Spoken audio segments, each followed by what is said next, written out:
I don't want him playing another moment for any other team. So. No, yeah, respect. I mean, at this point, yeah, let him rot there. I mean, not rot. He plays half the fucking game. Rot. Oh, sorry. Let a Hall of Famer rot with the team that he came up with. Anyways, we are live. What is up, everybody? And welcome to episode 36 of the Hot Stove Podcast. I'm your host, Zach Nunez, and I'm here with two of my co-hosts.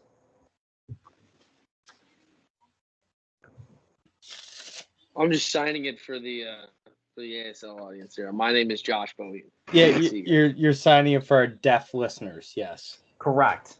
Well, they can watch. This is a video podcast. And so I'm Mark. We should probably put captions on it or something. I haven't done that with a single episode, but I should probably just. Do you think the deaf community is missing out? Apparently, fuck out of here. There's a cat. This is according to my current approximation. This podcast is now ableist because I don't have captions on. I probably should put those on. Anyways, Mark is here. Connor just showed up from the weight room. Connor, what exercise are you doing? Oh yeah. Dude, I'm doing some prone leg curls right now. Nice. We're gonna get a live feed of Connor's workout as we go through the procedurals here. Josh is looking at a cat. Oh yeah. Anyways. Yeah, this dude's just trying. Right. Make sure to follow us on Twitter at Hot Stove Pod. That's at Hot Stove Pod on Twitter. Here on the YouTube side, make sure to like the video, subscribe to the channel, comment on the video if you feel like saying something, and also hit that notification bell so you get notified when we put up more content, including that one 3-minute blooper that I still haven't posted yet. I might throw that of me starting the show? Yeah, so a few weeks ago we were going to do the show, and then a lightning struck around the corner from my house and knocked our internet out. So Mark and Josh did about 3 minutes of just vamping, basically, before we started the show. And it's recorded, so I might just post it. But that's neither here nor there. Today... Connor, sorry, man. Can I ask Connor a question before we get going here? Is that your benching buddy there, Connor? You guys do everything together? Or what's up? What's the deal here? What's his name? Who's that cute thing you're with? What are you talking about? I see that guy waiting to get on the machine right after you guys do a little buddy system. Private, yeah, I got a private bend over. What's his name? All right. Okay. Bend over. That's kind of unnecessary. All right. So today we're doing one half of our NFL preview. I know we've been talking about this for the last 2 months, but we're finally actually doing it today. Today we're doing our AFC preview. Next week we're doing our NFC preview. And then the week of the season, we are going to be doing something, whether it be a full season like playoff predictor or a recording of a fantasy draft that we're doing. Haven't quite worked out exactly what that's going to be, but it'll be some sort of football-related content coming up to the start of the season. That's what we're doing for the next 3 weeks. So before we get into that, got a couple of trivia questions for you today. Let's do it. Let's rock it. 3 trivia questions for you today. 2 of them deal with pitchers, 1 of them not. So we'll do the pitchers ones first. So there are 5 pitchers in Major League Baseball this year. 5 that have at least 10 qualities. There's only 5? That's those guys are throwing a ton of innings. There's only 5 pitchers in baseball. 5 pitchers with at least 10 quality starts and with less than 10 home runs allowed. Okay. I want you to name those 5 pitchers. Lance Lynn? No. He throws too many fastballs to not give up home runs. Also no. Good guess, though. The limiting home runs thing is going to be the real big part of it. I'm not really sure. A lot of the best pitchers in baseball give up most of their runs via solo home run. I know he's been. That's not my guess. Oh, okay. I was gonna say I know he's been rocked as of late. Josh said Max Scherzer, but it wasn't his actual guess. I was saying it's like you were talking about a guy who gives up solo shots. Yeah. Yeah. Scherzer is also incorrect, but had he been correct, I would have given you the point. Oh, okay. He's been getting rocked as of late, but I think he might have limited home runs again this year. Kyle Hendricks? No, Kyle Hendricks is not. Okay. Not correct. Kevin Gausman? No, also not. Well, I'll say this: one of them is one of Kevin Gosman's teammates. Logan Webb? Logan Webb is correct. Logan Webb, he's a rookie, right? I think he still qualifies as a rookie. I don't know, He's actually. young. I thought he was. I've never heard of him until this year, so I'll look it up real quick. I thought he was like 28, but just so happened to. Now, he made his debut in 2019. How many? What was the first step? They have to have X amount of quality starts. Yes, but Logan Webb has been excellent this year. Through Ohtani? 98 and a third innings, he has a 2.84 ERA with 105 strikeouts. Logan Webb. Ohtani is correct. Okay. For all you Ohtani fans out there, he's very good at baseball. And also, like, one of the most likable people. Like, I don't understand how you hate Ohtani, but go off, I guess. Yeah. Okay. So what do we need? 3 more? 3 more. You have Ohtani and Logan Webb. 2 National League pitchers, 1 American League pitcher.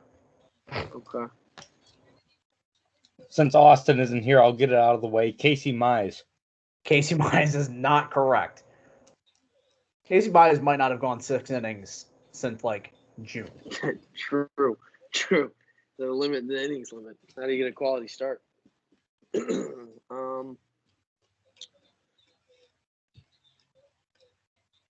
Jadaniel? It's not Trevor Jadaniel Rogers. He, I believe, is 1 quality start shy. Chris Bassett? Chris Bassett is also incorrect. I hope he's doing okay. Okay, by the way. Yeah, that was that guy's awesome. rock. He's doing okay. We haven't talked Did about you see his tweet about Miggy today? No. He put out a tweet watching some film that was basically like how Miggy just dominated. You saw it, Mark? Yeah, he's like, this is how you pitch Miguel Cabrera, and it was just 4 balls way outside. And Miggy just started laughing at him. No. Was that maybe he saw 2 different ones? He was watching tape, and he's like, yeah, I was going to try and push it outside, and I told Simeon I'm going to go back inside with the 2-seamer, hit it right in the 6 gap. And so he throws the one outside to get him. Second pitch goes inside. Miggy just looks at him and started laughing and did like a Dikembe thing. He's like, nah, I saw that. Saw it all the way. I was like, Jesus. So, Yeah, I might have saw it might have been a different pitcher, but it was like similar thing watching film. He goes, yeah, this is how I pitched Miguel Cabrera so he didn't own me in my career. It was just 4 balls way outside in a row. But no, Chris Bassett is not one. Okay. The American League pitcher is in the same division as Chris Bassett, AL West.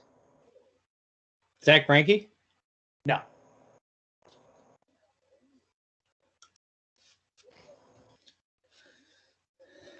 Ooh, who Might be a teammate of Zach Greinke, though. That's what I was trying to think. Framber Valdez?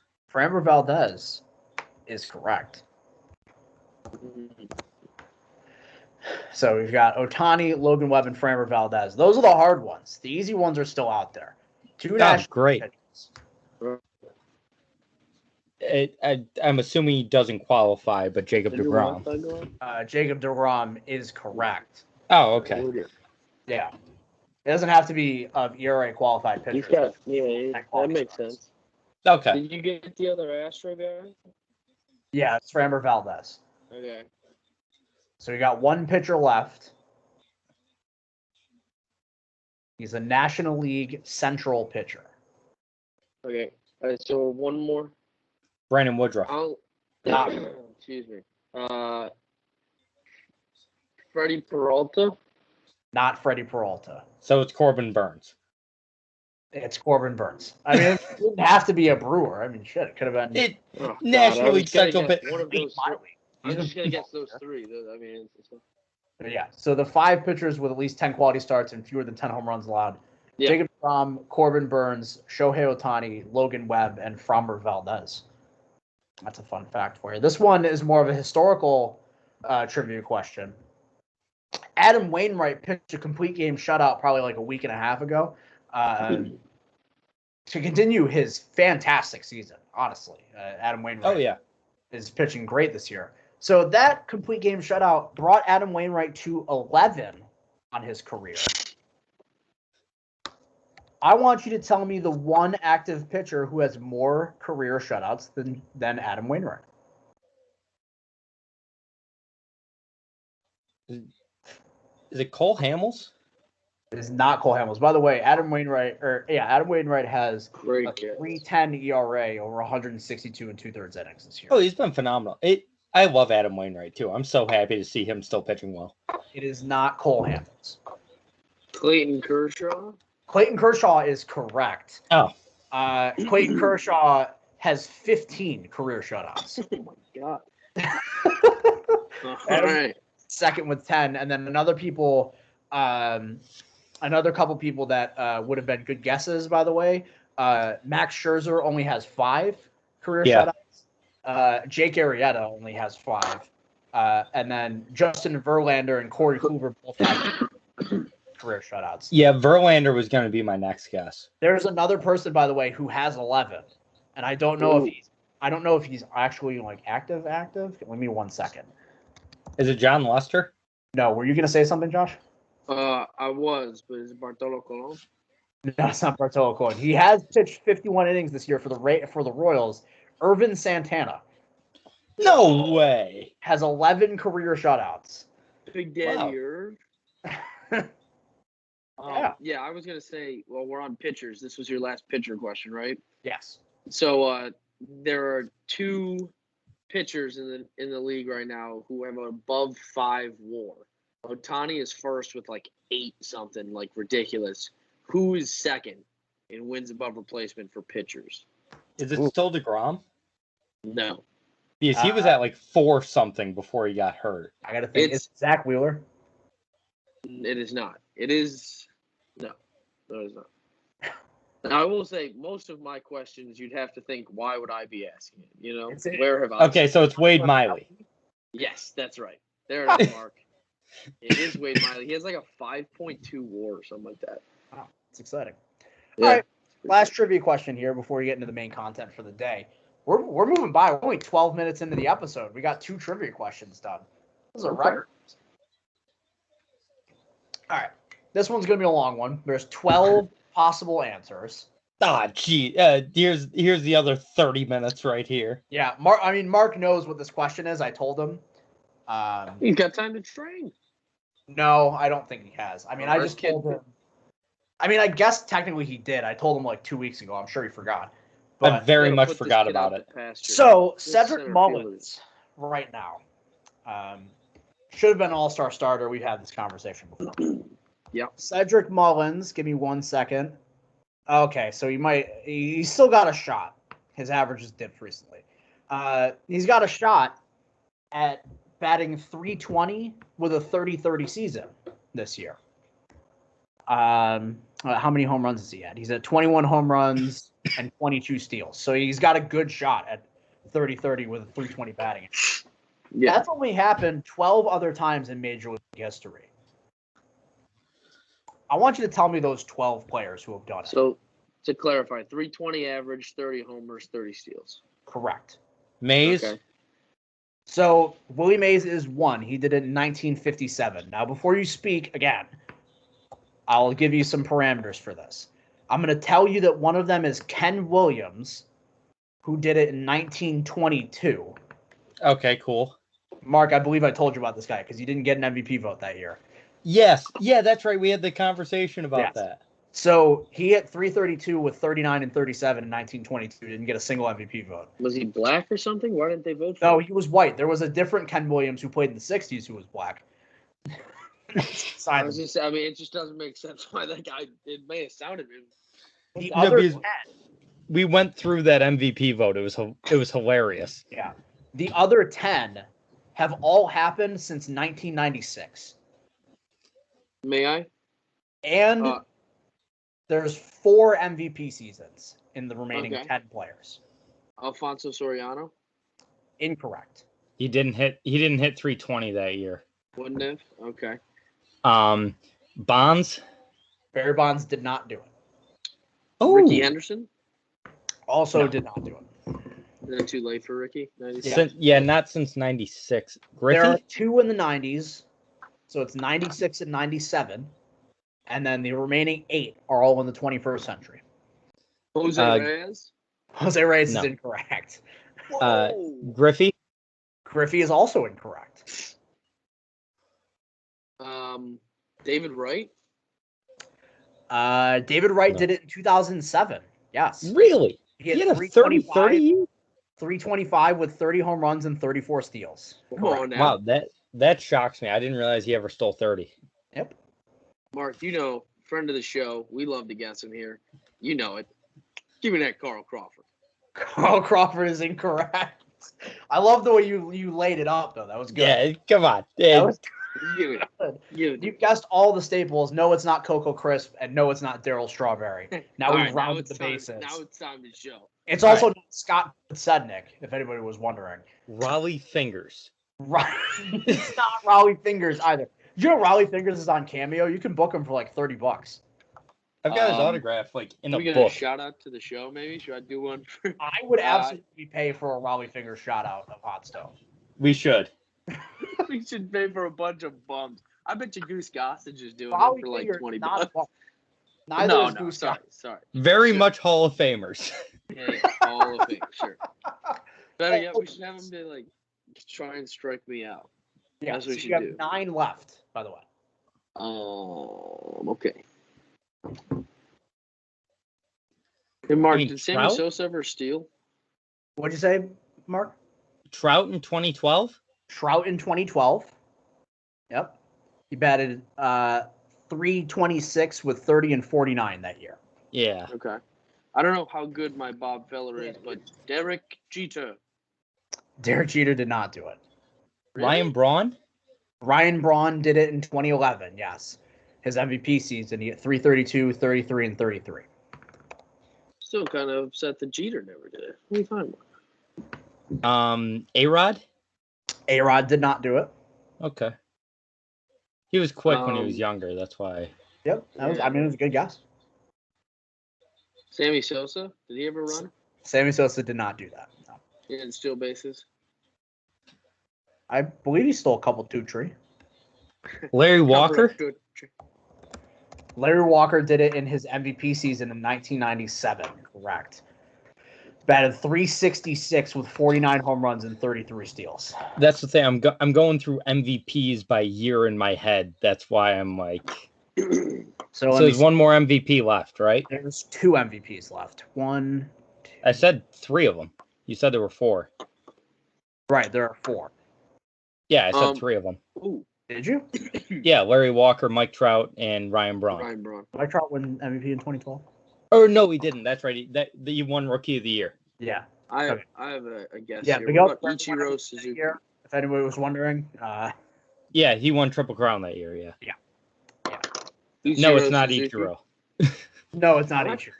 Why did you say? Oh, 30 homers. What am I doing here? What are we talking about? Sure, yeah, Ichiro's got a couple seasons with a 320 batting average and 30 steals. Yeah. A couple God 2, damn 3. it. McCutcheon in 2013? Nope.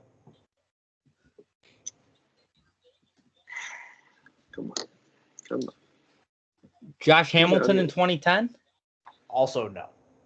Damn, Are you what a just bust. rifling through MVPs right now? What? I said, are you just rifling through MVPs right now? I'm thinking of one since 96 that I think could have done it. Okay. Yeah, there are 2 MVPs left. Jimmy Rollins' average wasn't that high. I'll give you a couple more hints. I'll give you the years. Can I guess before you do that? Which wouldn't make Yes. sense, but can I guess? Chase Utley. Chase Utley did not do it. He So I'll inspired give me you with the the Jimmy years Rollins. of remaining players. Okay. Yep. You have 1996, Mhm. 2002. Okay. We have 2 more in 2011. We already guessed Ryan Braun. There were 3 such seasons in 2011. What the Jesus fuck? Christ. And then 2018 and 2019. Bryce Harper. Okay. Bryce Harper is incorrect. Yelich? Christian Yelich in 2019. Oh, that's a good one. Bellinger? Not Cody Bellinger. Mookie Betts. Mookie Betts in 2018. Yeah, MVP. Yeah. Yep. Those are the two MVPs. 2011. So we've got two more in 2011, 2002, and 1996. So the 2002 MVPs were Bonds and. Reds were in the playoffs. Not that it'll help you, but the MVPs in 2011 were Ryan Braun, which you've already guessed, and Justin Verlander. Yeah. So. Because Yelich and Betts won MVP. So never mind. There's no more MVPs. Correct. But who did Verlander would have beaten out, right? Again. It's Jacoby Ellsbury. He beat out Jacoby Ellsbury. He finished second. Correct. Jacoby Ellsbury batted .321 with 32 and 39 in 2011. Still one of the most ridiculous seasons. Was that his last year on the Red Sox, or was it... No, he spent a few more with the Sox, but it was the one that made everyone think Jacoby Ellsbury was one of the best outfielders in baseball. And then he went to the Yankees and didn't play a single game over 4 years. Yeah. So the 2002 season, we've actually talked about on this show recently as a trivia question. Vladimir Guerrero. Vladimir Guerrero is correct. He batted .336 with 39 and 40 that year. Yeah, that was the year he got caught like 28 times. Yeah. Now we're on to 96. Yep, 96, 2011. Oh, there's another 2011. That's right. Oh my God, this Oregon team! What the hell are we doing out there? Yeah, I don't know if you guys saw it. This Oregon team is from Lake Oswego, Oregon. Yeah, Lake Oswego is a thing in Oregon. Yeah, yeah. So I was rooting for them. Where Klay Thompson went to high school. Went to Mark, you played a little California. Yeah, with Kevin Love, right? Yeah. You played a little bit of ball in your day, Mark. You're playing in the outfield. Ball gets hit to you. Where do you go first? What's your first step? Back. This fucking idiot in center field. Yeah. Fool. Ugh, yeah, first step is always back. The guy who did it in 1996, by the way, played from 1987 to 2004. Edgar Martinez. And in 1996, no. In 1996, hit .344 with 40 home runs and 32 steals. 42 steals? 87 to 04? 32 steals. And yes, 87 to 04. It's not Juan Gonzalez, is it? No, it is not Juan Gonzalez. Anyway, I think I remember the 2011 one. Yeah. Ryan Braun beat out Matt Kemp for MVP that year, so I think it's Matt Kemp. It is correct. Matt Kemp in 2011 hit .324 with 39 home runs and 40 steals. That was when he was with the Reds, right? Kemp? Yeah. Cincinnati Reds legend Matt Kemp. And bro, he played well there for like half a season. Yeah, he did. I was scourging the earth for that 2011 Reds team if anyone had done it, but nobody would have done it. You can't touch the base. You had to tag him. How did this guy make the Little League World Series? I call the play. You forfeit the game and put out whipping posts all across and beat every player on this team. All right. This is terrible. So I'll give you a clue for the guy who did it in 96. Was he in the American? Teammates with Larry Walker. What'd you say, Mark? Oh, I was going to ask if he was in the AL or NL.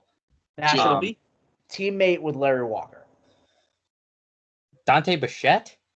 No. Andres Galarraga? Give me 1 second. I was just making sure I had my years right. Jason Giambi. I did, and no, it's not Ante Galarraga. Giambi played well past 2004.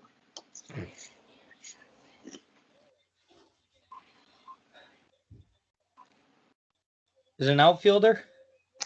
That's a good question. Give me a second. Yes. This isn't Boston Red Sox legend Ellis Burks, is it?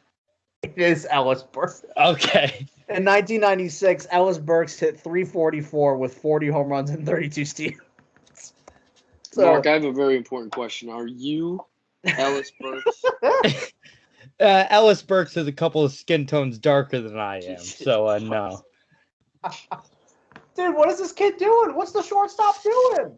Dude, did you see that play? Oregon he- stinks. Dude, he They're was so happy too when he touched the bag. He was like, "I got him," and we're like, "I was like, what are you doing, you fool?" So the 12 people to do that: Christian Yelich, Mookie Betts, Mike Trout, Matt Kemp, Ryan Braun, Jacoby Ellsbury, David Wright, Vladimir Guerrero Sr., Larry Walker, Ellis Burks, Willie Mays, and Ken Williams.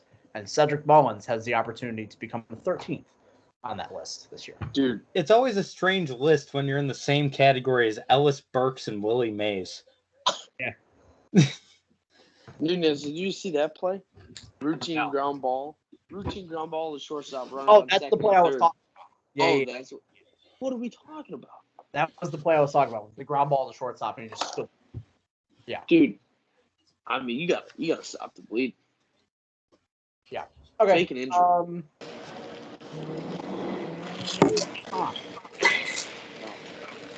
Oh yeah, but Connor went from one pump to another. Are you at the mess hall right now, dude? He's getting chow, bro. It's not a mess hall. Chow hall. What are they feeding you? Gruel? I'll take 1/4 portion. Inside of protein? All right. So we're gonna get into the content here. We're gonna do a little bit of AFC breakdown today. We're gonna go division by division, talk some big storylines for each team, and then eventually we'll basically just give our rankings as to where we think these teams are gonna finish this season in their divisions. What divisions do you guys want to start with? Where should we start? Point me in the face of danger. Let's go anywhere. All right, this We'll doesn't. start in the South. Nah, The South, Sure. biggest We'll start news, with the right? South. We'll start with Yeah. the AFC South. So the AFC South has got a lot of shaking and moving going on with it. I don't really a lot of talk about the Deshaun Watson situation. We've talked about it before, and it's not worth mentioning, to be honest with you. I don't think he's going to play this year. I don't think he should play this year. And even if he did, the team would still suck. So I'm not really too convinced about it. You can talk about the fact that they're, brought in new people, new front office. Bill O'Brien's gone. Their same racist owner is still there, so who cares?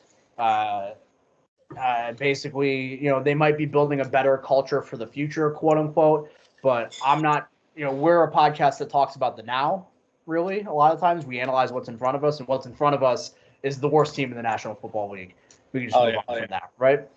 they stink. Elsewhere in the division, though, I think each team kind of has something a little sneaky about them. Maybe some sneakier than others, and maybe some less sneaky now that we've seen the preseason.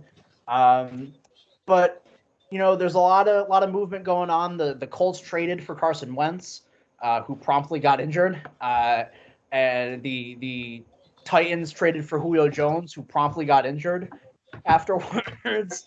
The Jaguars hired Urban Meyer, who's never coached a day in the NFL in his life, and has never known failure. So I'm ready for him to retire mid-season like he did the last time he was coaching.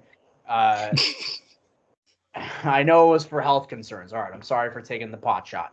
Anyways, they drafted Trevor Lawrence.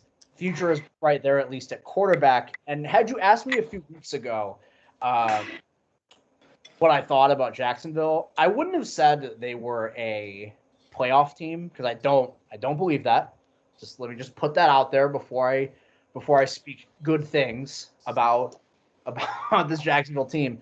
But I do think, though, that they're building something that, if they have patience, which is not something that Amir Khan and Urban Meyer are known to have. Yeah. Patience, right? Because in college, you don't have patience because you just recruit 14-year-olds every year. And then Amir Khan just fires his coach every season and a half or so. Mm-hmm. So if there's patience, if you squint, there's a team that could be good as early as next year, depending on what they do in terms of this upcoming offseason. I don't expect them to be very good this year, but I do like some of the pieces that they have on defense specifically. Miles Jack is still good. I think Quavon Chasson has a good opportunity to make that leap in his second year. Linebacker Josh Allen, I think is a underrated. Pretty good. CJ Henderson, if they don't trade him, which is strange because he was their first round pick last year and they're already shopping him. Mm-hmm. I don't understand what exactly is going on there. But I like some of the pieces that they have. I love Laviska Shenault. I think that moving forward, Travis Etienne, even though he's out for the year, most likely, is electric as a runner. He's one of the best runners in college football. He won ACC Player of the Year twice. Yeah, strange because he played on a team with Trevor Lawrence. So, obviously, Trevor Lawrence is the most highly touted quarterback prospect since Andrew Luck. I think I can say that pretty definitively. But yep. I think some of my expectations might have been hampered by their first couple of preseason games, mostly because their offensive line looks like it's made of high schoolers at the moment. I was legitimately surprised to see a couple of things. One, I wasn't necessarily surprised to see Trevor Lawrence running for his life. I mean, it's the preseason, and their offensive line isn't that good. But like talent-wise, on paper, they have players that should be like fine. Like, they got a bunch of fine players on the offensive line.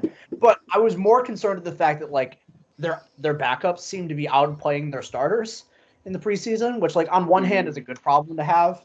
On the other hand, that's bad. It's just pretty definitively bad to say that.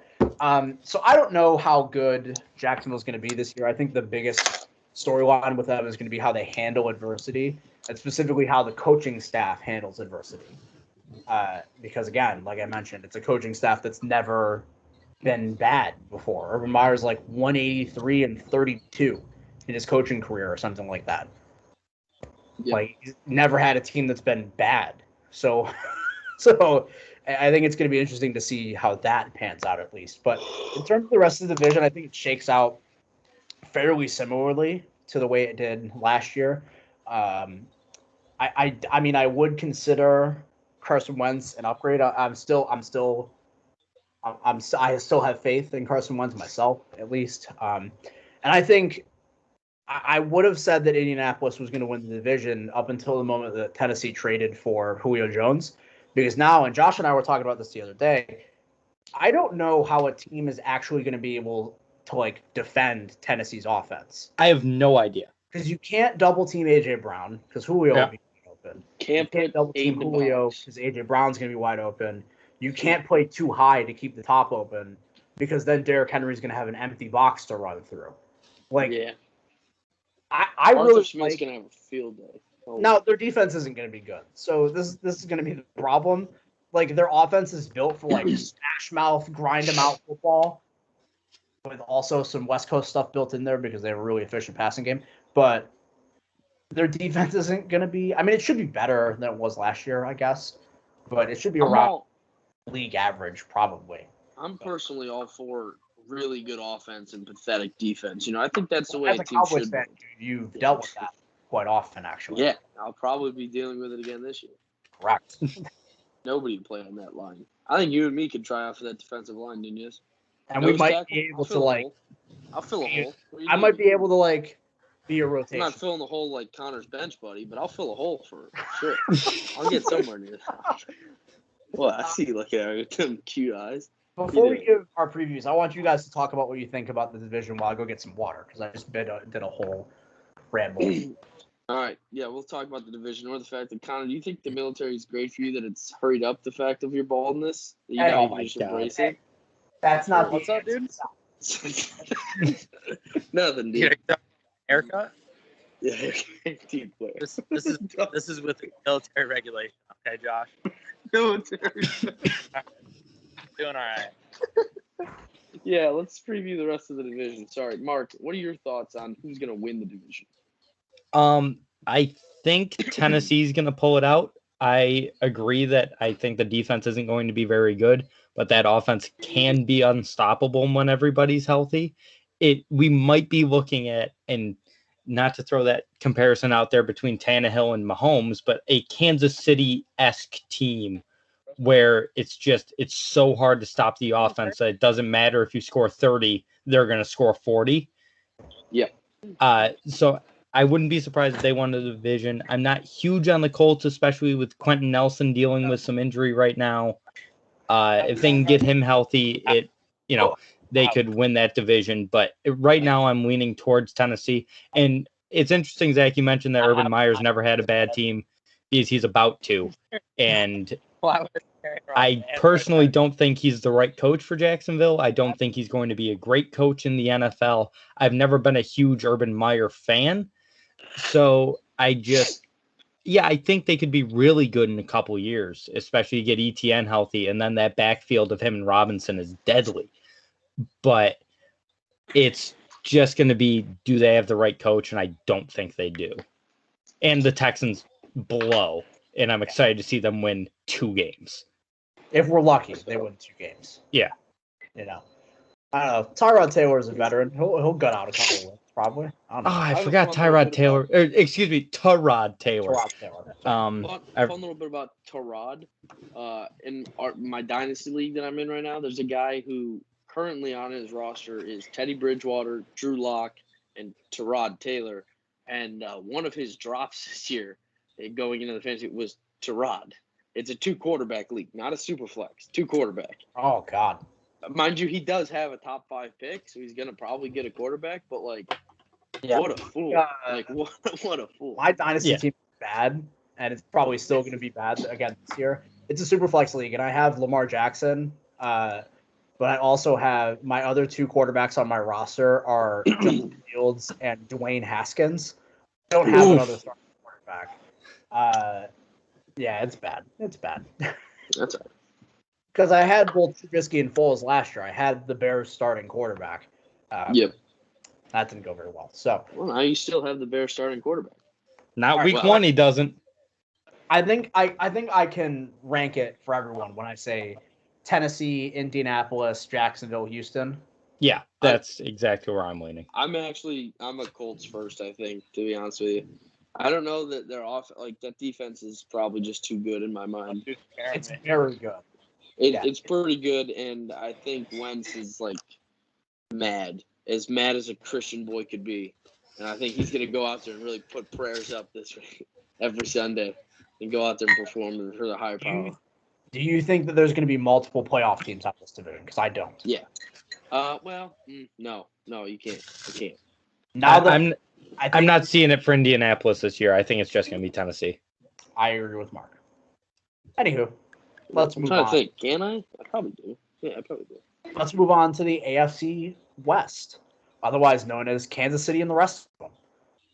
Yeah. We had a bunch of frustration, I'll say, actually, because we know about the Chiefs. The Chiefs should be even better this year. They revamped their offensive line. Blah, blah, blah, blah, blah. We don't need to talk about it. They're the Super Bowl favorites. Who cares, right? The rest of the division, though, has done – I mean, everyone in that division has done something to really try to grind my gears as a football fan. And it shouldn't shock anybody when you have teams being run by John Gruden and John Elway that's going to happen. But let's start with the Broncos, actually. And they frustrate me because they're a team that's so clearly a quarterback away from being a legitimate Super Bowl contender. I hold that roster is, aside from the quarterback, one of the 6 or 7 best rosters in football. I think they have a top 5 defense. I think that they had a top 10 defense last year, and they added to it. They added Kyle.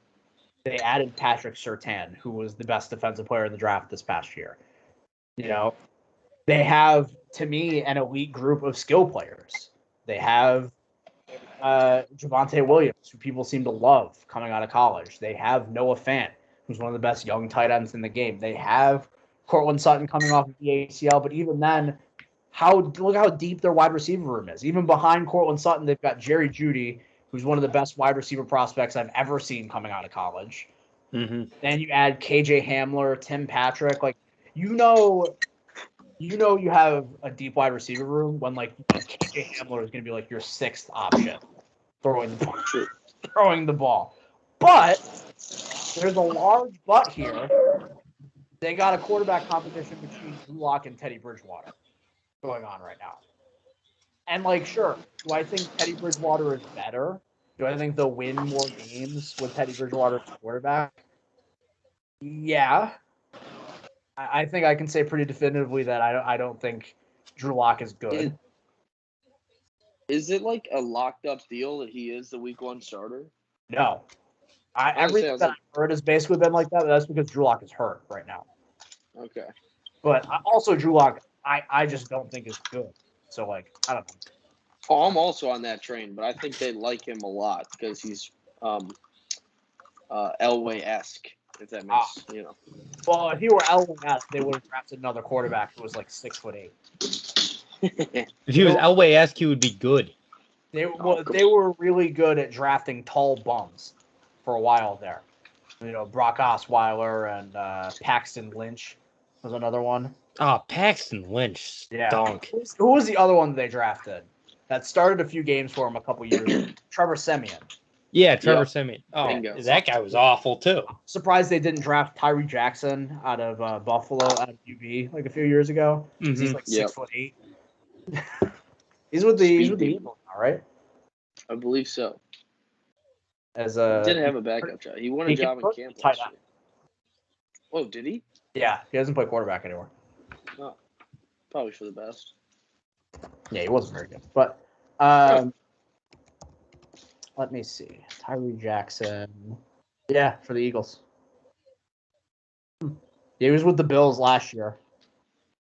Is this like 11-year-old more seasoned than me in terms of music today? His favorite singer is Bankroll Hayden. Who is that? Bankroll Hayden? Bankrol Hayden? Who is that? You know who that is? But the Broncos are really frustrating. That's it. And it makes me question why, as good as Patrick Surtain is, if Justin Fields ends up being good, then they're going to have questions to answer in that front office. Yeah. Basically. For passing on him when the roster is ready elsewhere. Yeah. But in a team, moving on to a team that doesn't have a good roster, the Raiders. And the reason they don't have a good roster is because they keep doing the Al Davis strategy, even though it's not 1992 or 1972 anymore. Keep drafting speedy wide receivers who aren't very good. And then for some reason, their offseason consisted of getting rid of their entire offensive line. Yeah, you just watch that play. Oh my God, these guys should be done. Oh my God. Their entire offensive line is gone, basically, or at least the left side of their offensive line. And then instead of addressing, the defense, which was like bottom 10 last year and should continue to be that this year, they signed Kenyon Drake for like $10 million. I think you mean the Howie Roseman strategy. This all sounds far too familiar to me. I think we just have, we can't give John Gruden the benefit of doubt anymore, basically. Is what we've been doing like the last 4 years. It's been like, oh, Gruden's been here before. He knows what he's doing. Obviously not. Obviously he has no idea what he's doing. Yeah, I don't know, man. Oh, he's a tough one. Wait, Gruden? Yeah. I was talking about how we've been giving him the benefit of the doubt for like the last 3-4 years. But guys, Connor, he invented the Spider 2Y banana. But the thing is like it's mostly with the draft too, because like their reach for Alex Leatherwood. Josh, you're about to see a great play by the second baseman. Oh Jesus! Their reach for Alex Leatherwood in the first round, even though he was ranked as like a mid-second round talent. Like they keep doing this every year, reaching for guys who aren't good. And like every time you're like, they know something we don't. Or maybe how many times do we have to say they know something we don't before they're just bad at their job? How many kids need to make an error before you got to make a statement as a coach? That's the point that I'm at with the Raiders. It's like I'm done giving them the benefit of the doubt. They're not good until they prove me otherwise. No, I agree. I'm really sorry. I'm listening to the kids cast. I wish I could hear it because I'd love to hear other they're not kids anymore, but like 20-year-olds try and not do what I'm doing. Like if I saw this and even on that level, I'd be like, what? What is happening? What is going on? I mean, at one point earlier, this is pathetic. At one point earlier, I don't know if Monet Davis is still on the broadcast, but she was earlier. And she was like, you got to make that play. Like, Oh, the second base. One of the kids on the broadcast today is like going to college at Syracuse this fall or something like that. Oh, really? The Lucky piece of shit kid. gets to be on ESPN right before he goes to college. Yeah, that's pretty timely. Yeah, Yeah, I bet you his dad is like a producer with the network or something like that. You know, nepotism runs deep here if that's the case. Oh yeah. Big time. The Chargers are a team. They're fun. They are fun. I'm interested in, and it's going to be the same old Chargers if they can stay healthy. If their defense particularly can stay healthy, because I think I've gotten to a point where I actually like their offense a lot, especially with the additions they've made to their offensive line. Like, the first 2 rounds for the Chargers draft went as good as it possibly could have gone for them. Yep. They somehow got Rashawn Slater at 13, and then they somehow got Asante Samuel Jr. in the second round. Yeah. That was as good as it could have gone for them. It just comes down to health. Like, it comes down to Derwin James and Joey Bosa being healthy. I've been trying, when the Chargers come up, I've just been trying to downplay Justin Herbert because I feel like everyone I talk to is like, here's the Josh Allen jump. Like, he's going to make that huge leap. And I'm like, can we just not do that with this kid? Because, like, he's so fun to watch. I'm like, don't get me expecting 50 touchdowns because when now it doesn't happen and people are going to be like, yeah, he just had an off year. And I'm like, he's going to throw for 4,000 yards and like 35 touchdowns. And people are going to be like, oh, he was bad. And I'm like, what? Yeah. What? Block out the haters. Justin Herbert is very fun to watch. I loved watching Chargers games last year. And they should be equally as fun this year. I'm so excited. Knock down their wide receiver core. You know, they got rid of Hunter Henry, but their big addition, the guy who seems to be making the most waves in camp, is their rookie Josh Palmer. Mm-hmm. Apparently, he's been making plays every single day. Yeah. And if you have him as a third, outside of Keenan Allen and Mike Williams, who I still think is good, has just been unlucky in his career. All right, I still think Mike Williams is good. You watch him when he's healthy, and you see a really good receiver. I just want to say I'm so excited for Justin Herbert to become the next Phillip Rivers in the sense that he's really good for 15 years and the team does absolutely nothing. Yeah. If he stays with the Chargers, that might just happen. Yeah, exactly. Yeah. It's the perfect comp because he's really good, just like Phillip Rivers was. And he plays on the Chargers. Around him defensively, at least. And Phillip Rivers had LT. Like, Phillip Rivers had a lot. Defensive. Defense had even a lot defense. Yeah, they had a good defense back in the day. Yeah.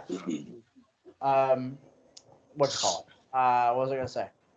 Oh, I don't know about you guys, but I would rank this division: Kansas City, Chargers, the Broncos, then the Raiders last. Yeah, I think in the middle I could see either way, but yeah. I think the only way that the Broncos move up to second in the division is if they figure out a quarterback. I think that's on their roster, I should say. Yeah. I think the Raiders are going to be ahead of the Broncos just because I don't buy into the Broncos roster as much as you do, Nunez. I think there's talent there, but I think I don't know. I don't love the receiving core as much as you outside of Jerry Jeudy. I don't love the running game. The quarterback situation obviously is a huge thing for them. And I just don't think they're a well-run organization, so I don't see them being that good. Yeah, but also they do have, I think, is one of the more underrated coaches in the NFL. Like, I think Vic Fangio doesn't get the credit that he deserves for the job he's done coaching this team over the last couple of years. That's just my opinion. I don't know. I don't really see it all that much with the Broncos. I don't think the Raiders or the Broncos will be good. I just think the Raiders might be a slight half step ahead of the Broncos this year. I'm also a Derek Carr guy, so I just got added to a group chat. I'm doing a fantasy football draft with 11 other people in the sports journalism program here. So that's 8 leagues this season. Wow, up to 8 now. Okay. AFC North. I every time I say, "Oh, this is an interesting division," every single division I say that. I mean, until we get to the NFC East next week, that won't be interesting at all. The NFC East might be the most interesting division. I'm telling you, that's going to be the best division in football. Market right now. But okay. I don't see any conceivable way where that's the best division in football. People have been shit talking this division for far too long now. Yeah, I will not because stand. they don't have good. Okay, we'll get to this next week. Yeah, All right? sorry. Yeah. We'll talk about this next week. Right now, we're going to talk about the AFC North, and I got hot takes abound with the AFC North. Two main hot takes. First of all, I like the Browns to win the division. Off drop. Okay. I think the additions like they that. made to their defense have it enough where they can. I think their defense has the potential to be a top 5 unit this year. And if their offense is as efficient, what the hell am I listening to? Connor is. Damn, they're still going. If I have if their offense is as efficient as this past year, then I think they should not have an easy job winning. That's just not going to happen. You know, it's not the winning a division in the NFL is not easy, especially when the Ravens also play in it. But I think they're talented enough. I think they're well coached enough. I don't want to say they make that leap this year because they were good last year. I just think that with Baltimore's defense a little bit, they've lost a couple of guys. I wish I had the rosters in front of me so I can stop saying, a couple guys here or there. I wish I could say names. But I think the Ravens might take a little bit of a step back. Their receivers are all hurt at the moment. Didn't the Browns sign Clowney? Is that the guy? Yes. The Browns did sign Jadeveon Clowney. That was one of their additions. They're also getting Grant Delpit, who's pretty cheap deal for Clowney too, if I remember correctly. It's a pretty team-friendly deal, I think.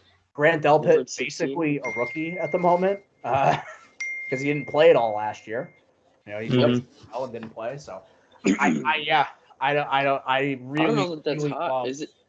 What is that? that? People in on Baltimore? Is that why? Yeah, I mean, Baltimore won the division last year. They're still going to be a good team this year. I think they're one of the handful. I think they're one of the 4 best teams in the AFC. I think it's going to be tight again this year. I'll just be the guy that picks. I guess I don't see much changing for Baltimore for year over year because even though I say they lose talent on their defense, they're coached well enough as to where that never matters. They shift their defensive roster every single year. It seems like. Yeah. Well, it seems like every year you're like, this is the year where they lost enough talent. Sorry, my phone is exploding right now. You're like, this is the year where their defense isn't that great, and then it's still like a top 10 unit.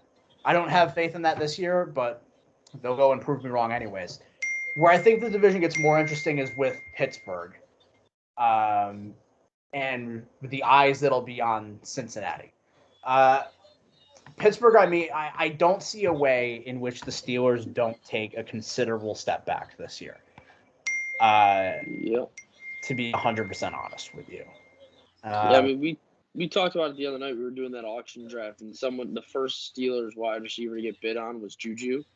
And we were talking about their offense, and I was like, yeah, dude, I don't know if I'm just like the big dummy here, but I think Pittsburgh's going to absolutely fucking stink. Like, I can see Pittsburgh winning like 4 games. I don't think they'll bottom out like that. I think they're going to be good enough. I think the question might actually be the question is a little twofold. I know their offensive line has been good in pass protection this preseason, which is good. They haven't been particularly great running run blocking. And then their linebackers scare me. Their TJ Watt is like good linebacker. Yeah, losing their corners, their secondary outside of Minka Fitzpatrick scares me. Losing Bud Dupree I think is big. I don't. That's how I feel. I mean that team just got a lot worse, and I don't know. Ben Roethlisberger is just. He's just bad. When are we gonna think that he's not like an Aaron Rodgers type to where if he gets all this criticism, I don't even know that he could inspire himself anymore if he wanted to. I doubt it. And he's like, I'm gonna go out there. I'm gonna win MVP. I don't know if Ben could out there and even get on the horn again for doing what he does best. And we all know what that is. I don't know if he can even do that. You don't need to say that. Don't need to bring that. You're right. He can't even do it. You're right. Don't promote him. That guy's actually just bad. So I don't know, man. I might be it might just be me. I think Mike Tomlin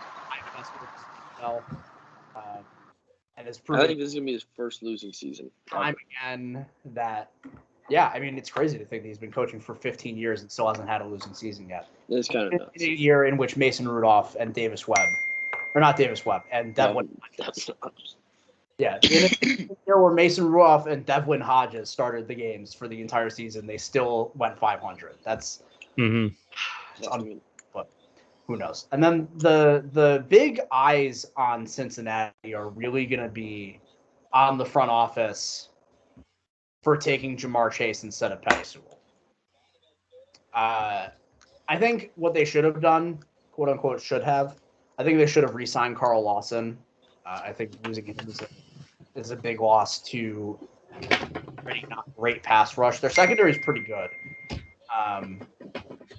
but I don't know. It's gonna look, if Joe Burrow spends the entire year running for his life, and if God forbid he gets hurt again, similar to the Broncos front office, the Bengals front office is going to look really bad for not taking Penei Sewell. Again, especially if Penei Sewell doesn't suck the horn in Detroit.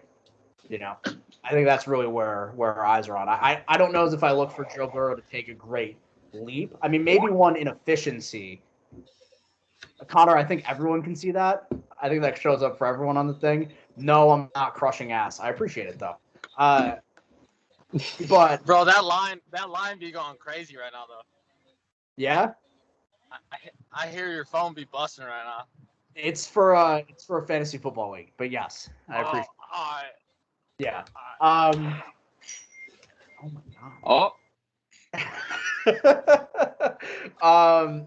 So I don't know. I think that's really what it's going to come down to. I don't know as if Joe Burrow will take an aggressive leap in terms of stats. I mean, he threw the ball like 700 times in the 12 games that he played or whatever last year. So maybe they'll be more balanced. I'm still part of the Joe Mixon hive, so we'll see.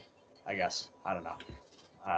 I have this division: Cleveland, Baltimore, Pittsburgh, Cincinnati, and I obviously think that both Cleveland and Baltimore make the playoffs. Yeah. I have it the same way, but I only have one game separating Cincinnati and Pittsburgh. I think that's going to be a race between the two of them. A race for the bottom. Yes. I'd go in that. Sorry. I was just going to say it's a race for who gets the best draft pick in the division. I'd go in that same order, and I'd say that Baltimore doesn't make the playoffs. I'm going to stick by the Colts and the Titans too, so I can't have one. Do you know there's 3 wild card teams this year? Yeah. Okay, just reminding. Oh, wait a second. All right. Yeah. Well, He's got 3 from the AFC East, Nunez. Oh, sorry, my bad. All right, so we'll get to the AFC East. Obviously, we'll be looking out for the new look Jets roster. Zach Wilson has looked pretty good in the preseason so far, honestly. Yeah. I'm kind of excited about that. From what I've heard about reports and whatnot, they've been getting destroyed in practices against other teams. I still don't imagine the team will be very good. Let's put it out there. But you know what we need from the Jets this year? We need some sort of consistency here. Basically, we need not Adam Gase. That's a pretty simple ask. I've gone ad nauseum about that loser on the show. Oh, big time. And that's all you need. All you need is for Robert Saleh just to like be a steady presence. I don't know. Get some health out of your defense. Marcus May is pretty good. CJ Mosley will finally play for them after 2 years on the roster. A year in which he was injured and then he opted out last year. But you know, the rest of their defense isn't very good. I want you. Can any of you name one of the Jets' corners? No. What was the guy's name who did the butt? He did the butt pick last year, Mark. Who's the guy who picked that ball off with his butt? Oh. Fitzpatrick. Sorry, no, it wasn't Fitzpatrick. Who did it? Who got the butt pick? Is he still on the roster? He might not be on the roster. He's the starting quarterback. I don't know. Do you know the answer? Oh, you don't even know the answer? Yeah. Who knows? I can tell you one of them. One of their corners is Lamar Jackson. And the only reason I know that is because he's cornerback Lamar Jackson. Well, they also have cornerback Michael Carter II, not to be confused with their running back Michael Carter, both of which they just drafted. I'll say both of them are rookies. Yeah. They drafted 2 Michael Carters this year. We got Isaiah Dunn, Brandon Eccles. Yeah. Long story short, it's going to be bad. All right. Quentin Williams is really good at football. I think, like really, really good at football. Yes. So that'll be fun. But other than that, I don't project the Jets to be very good. I don't know. The interest for me really comes with Miami and New England. See which team jostles out for the second spot in the division. I think the big thing for oh my God. Put your phone on silent or something. It's my computer making the sounds. Give me a second. Oh, okay. My phone is on silent. My laptop is giving me all my notifications. All right, I just put my computer on Do Not Disturb. Those messages shouldn't come through. Popping off over there. Woo! So I think the big thing for me with those two teams is actually going to be New England's defense. I don't understand why it's not being talked about as much that New England should just hop back into having like one of the 7 or 8 best defenses in the NFL this season. How many opt-outs do they have? Biggest one being Dante Hightower, who, if he's not there, that defense doesn't run. Mm-hmm. Give me 1 second to look up their roster real quick.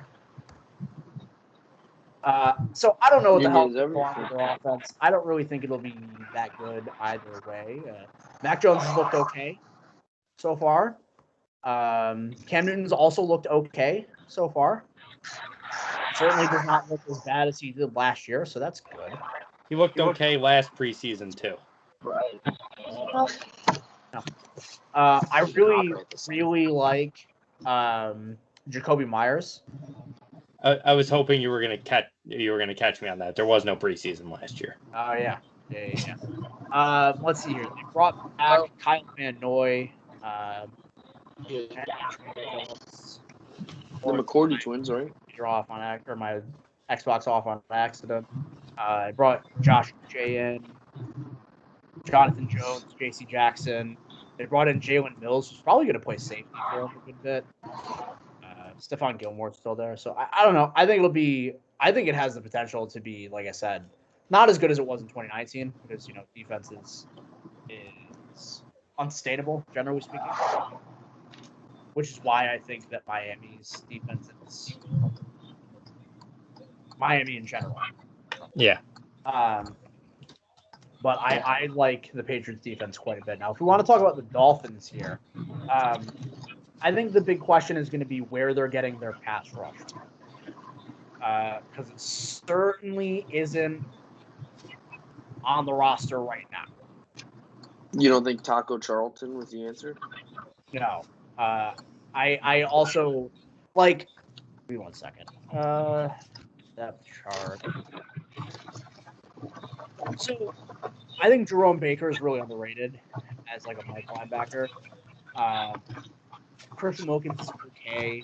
Emmanuel Ogba is where they got most of their pass rush out of last year. But they drafted Jalen Phillips, right? That's who they drafted out of Miami. Maybe. So, yeah. And you're relying on him. They're relying on him to be their pass rush from the start, and that to me is going to be where the problem comes. I mean, they also signed Shaquem Griffin. Correct. Is that the one-handed one? Yes. Okay. Shaquille Griffin signed with the Jaguars this offseason. Ah, that's right. The 2 Shaq Griffins. Yeah. I think their secondary should still be good with Byron Jones and Xavier Howard. They signed Jason McCourty. Eric Rose still good. So I don't know. It's their pass rush is really going to be, and their linebackers are fine. It's just if they can't get to the quarterback. I mean, it's so they're already facing the challenge of the fact that last year they had so many turnovers. They forced so many turnovers that it's kind of hard to repeat. And then this year they're having the problem of that regression and also the pass rush regression due to the fact that their pass rush isn't all that like on paper talented. Mm-hmm. So I don't know. I think it's going to be tough. I do still like Tua. I don't think it's fair for people to just be out on Tua after last year. I don't think it's quite fair at all. Actually, Tyrod Tagovailoa. except he's better. I don't know. I think he's played well so far this preseason. I've liked what I've seen from him, at least. He seems to really favor the middle of the field, so his connection with Jalen Waddle is going to be choice. Yeah, I don't know. I think their offense is going to try to be more up-tempo, more athletic. I mean, they got a bunch of athletes on the offense now, as opposed to like a bunch of like really technically sound football players. So it should be interesting. I'll have fun watching them. I don't know. I think the Patriots are going to finish second in the division this year. I think the defense is going to be good enough, and if their offense holds any water, it's going to be all because of Josh McDaniels and not because of anybody else. But if their offense can just be average, I think they can grind out enough games to be second in the division and fight for a wild card spot out of this division. Now, Nunez, I know what you're thinking. By no means can I be unbiased in this division. You're about to say something really stupid, and I'm going to ask you to not before when you. I say that nobody, and I mean nobody, Mark, nobody circles the wagons like the Buffalo Bills. What about? I think they finished second. I think the Pats getting the throw. That's very. How? The defense was mediocre. I mean, it could regress, but I don't expect that offense to be as good as it is. Stephon Diggs is not good. Change my mind. Yeah, that's a bad take. He was not good in terrible Minnesota. Talent-wise, Stephon Diggs is like a top 10 receiver in the NFL. But okay, sure. He was good in Minnesota. They just didn't throw him the ball. That's true. Nah, he was a crybaby. Sorry, I gotta go. Nunez, before I leave, what candle you got burning in the back? What scent? Oh, it is Cranberry Woods. Okay. I've been thinking about it all. Not even lying. I've been thinking about asking this before I left the entire show. So he mentioned it as soon as he got in the call when you weren't like standing there. He was like, "Oh man, Nunez is burning a candle back there." I like candles. I loved it. All right, peace out, guys. I gotta go. See you, Josh. Yep. Man just drops a terrible take and leaves. Yeah, what the hell was that? What was that?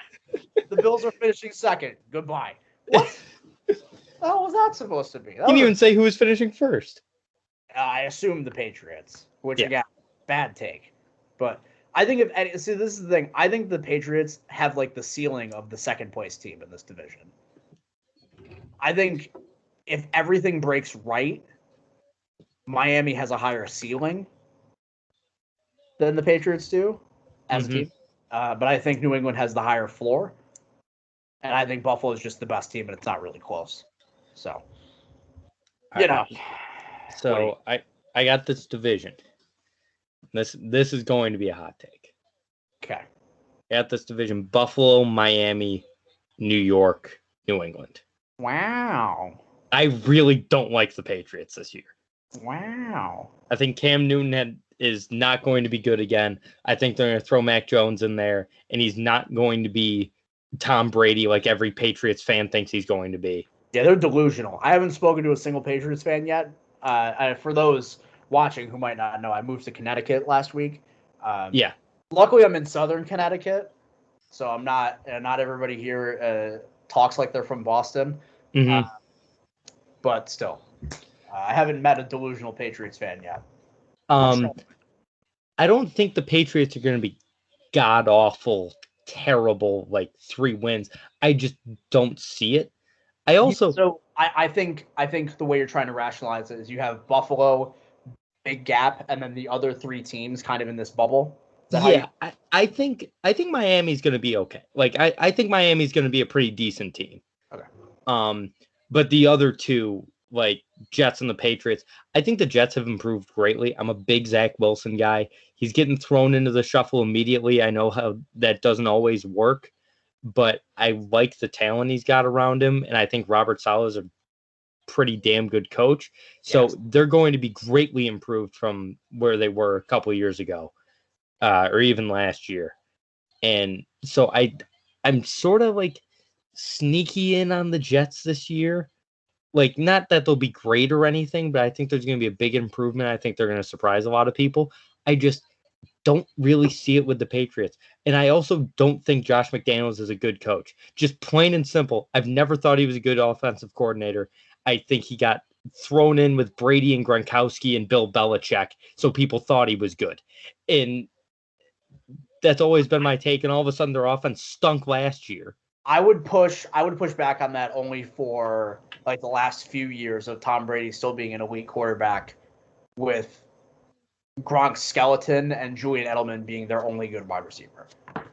Yeah, but he's Tom Brady. He makes it happen. Like, I'm convinced Tom Brady could have high school wide receivers and throw for 25 touchdowns. You know what's Like, funny? I think we should talk about this on a different show. I feel like that take, like generally speaking, that like this quarterback can make anybody good take, always gets kind of blown out of the water because everybody you talk about with that take always still has great receivers. Like, people forget that like before Devontae Adams, Aaron Rodgers had Greg Jennings and Jordy Nelson to throw the ball to, and the narrative is always Aaron Rodgers plays with nothing and plays really well, or like I've never said that about Aaron Rodgers. Jordy Nelson was one of my favorite receivers. But that's one of another one is Drew Brees. Drew Brees had Marcus Colston for like his entire career. I heard someone say that about Peyton Manning one time, and I got irrationally mad because he had Marvin Harrison and Reggie Wayne. Had 2 Hall of Fame receivers. And Edgerrin James, who just got inducted to the Hall of Fame 3 weeks ago. Like, you know, I and then when he went to Denver, he had Demaryius Thomas and Emmanuel Sanders, which at the time was like the best wide receiver duo in the NFL.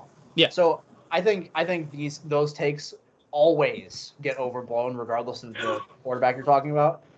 Now, as a resident, Julian Edelman isn't that good guy. Agreed.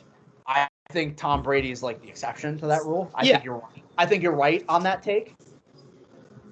He's the only quarterback I've ever made that take about because he's the only one I believe it with. Like, the Aaron Rodgers has no help take has driven me up the fucking wall for the last 10 years. Even Randall Cobb. Randall Cobb was really good in Green Bay. Like, yes. Donald Driver as well is another one.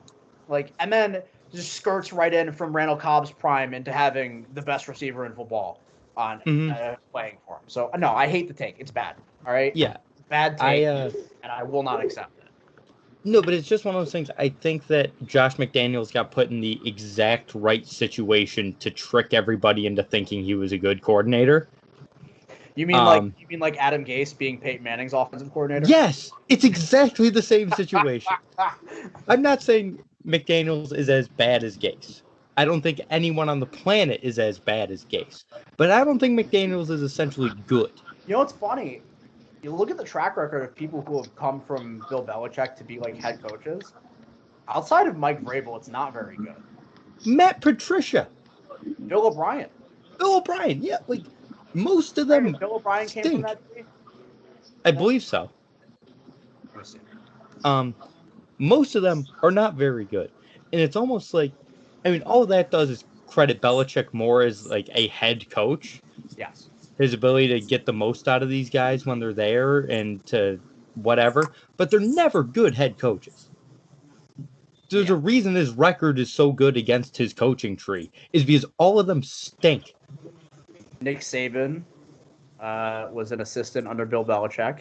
Yeah, and he was bad when he was with Miami. Yeah, give me a second. It's being really slow. Pat Hill. I don't even know what that is. Coached for Fresno State for 14 years. Oh, good for him. Kirk Ferentz, the coach for the University of Iowa, apparently. Bill O'Brien. Yeah, that didn't go very well. Tell me how good Penn State was with Bill O'Brien, too. We'll go back to the college days. I always forgot that he was at Penn State. Romeo Crennel, fun guy. Fun guy, also should have been a head coach well before he was... Last year? Well before he was, accidentally thrown into it. Yeah. Charlie Weiss, college coach Notre Dame. Oh, okay. Oh, yeah. Eric Mangini coached the Giants to the Super Bowl that one year, but otherwise, not very Oh yeah. good. Here's Connor. Let me see here. What else we got? yeah. Al Groh. All right, I'm belaboring the point. Anyways, Bill Belichick's coaching tree isn't as good as you think it is. No, but anyway, yeah, I don't think the Patriots are going to be good. I don't think the Jets are going to be entirely good, but I think they'll be better than the Patriots. I think the Dolphins might win 9 games. Okay, so Like, that wouldn't surprise me. give me your division winners and your 3 wild card teams out of the AFC. So, winners, I've got Buffalo, Cleveland, Tennessee, and Kansas City. Hmm. And the wild cards are tough. I think the Dolphins might sneak one. Because I think this entire conference is rather top heavy in the divisions. Yeah. Yep. So me saying these 3 wild card teams, I don't think these teams are necessarily going to be great outside of Baltimore. I think Baltimore's got a chance to be good. The exception. Yeah. Because I think Pittsburgh's going to be bad as well. I'm very out on Pittsburgh. So I think Baltimore will be good. They'll probably grab they do like top wild card and stuff in football, right? What do you mean? Like sort of like baseball where it's like the 1 and 2, do they rank the wild cards? I don't know how they're doing the new format. So yeah, I think Baltimore will be the top wild card. I think Miami's going to get another one. And looking, if I had to pick, I would say Indianapolis, but I wouldn't be surprised if San Diego snuck that one in either. Well, interesting because San Diego doesn't. Los Angeles. Or Los Angeles, whatever. Yeah. I'll never call them Los Angeles. They'll always be San Diego. Before we head out, what are your picks here? I want the division winners for the AFC, and then give me your 3 wild card teams. All right, here we go. AFC East, for sure, we got the Buffalo Bills. The 7-1 right there represent. AFC North, we'll go with Baltimore. Oh, yeah. AFC South, Tennessee. Then AFC West is kind of obvious here. I'm going to go with KC, Patrick Mahomes. Good pick. He's a god. Real spicy meatball there. Yeah, dude, super hot on the press there. You can quote me on that one.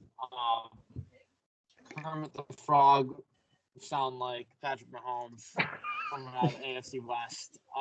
With my wild card, I'm not liking San Diego, but I am approving of the Los Angeles Chargers pick. And then Who else do I want? Dude, you know what? I'll take Cleveland. I want Cleveland sneaking in there. The Cleveland Steamers. Mm-hmm. Yeah. What about the 3rd wild card team? There's 3 wild card teams? Well, dude, what have I missed? Wild card teams now. Dude, what have I missed? Oh my god. This is making my life so much harder. Oh my god. Why have they gotta change this stuff on me?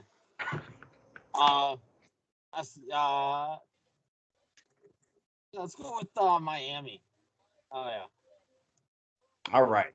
And then mine will be similar. I'll take Buffalo, Tennessee, Kansas City, and Cleveland. And then my wild cards from 1 to 3, I'll go Baltimore. I'll take the Chargers, and I will take the. I think they're similar, but I think one of them has a. I'll take Denver. Why not? Give me the Denver Broncos sneaking in with the last wild card. They're gonna trade. They're gonna trade for Aaron Rodgers week 3 and just. I think we kind of undersold Teddy Bridgewater a little bit. I feel like if he starts for 17 games, I like their roster enough that I think they could sneak into the playoffs with that. I've long been on this very show a Teddy Bridgewater defender. I like Bridgewater a lot. I just I'm not as sold on the rest of the roster as you are. I'm very sold on the rest of the roster. Yeah, I've always been a Teddy guy, but he's just not the same after both of his legs just died. That's true. After he had both legs amputated in the severe bus accident he got in. Dude's a little chicken nugget walking around on the field now. Yeah. All right. Well, that does it for this week. We'll be back next week for our NFC preview, which is our bread and butter, given all of our favorite teams reside in the National Football Conference. So Hell yeah. make sure you're back for that one. In the meantime, follow us on Twitter at Hot Stove Pod. That's at Hot Stove Pod on Twitter. Make sure here on the YouTube side to smash the subscribe button, smash the notification bell so you get notified when we post videos. Hit the like button as well. Like this video, it puts in the algorithm so other people see it on the recommendeds. Yeah, So YouTube with their damn algorithm. It's bullshit. Make sure to like that, John, and then leave a comment if you feel like commenting. Other than that, Comment. for Connor, for Mark, for Josh for a little bit, I'm your host, Zach, and we will see you next time on the Hot Stove Podcast. Peace. Cool.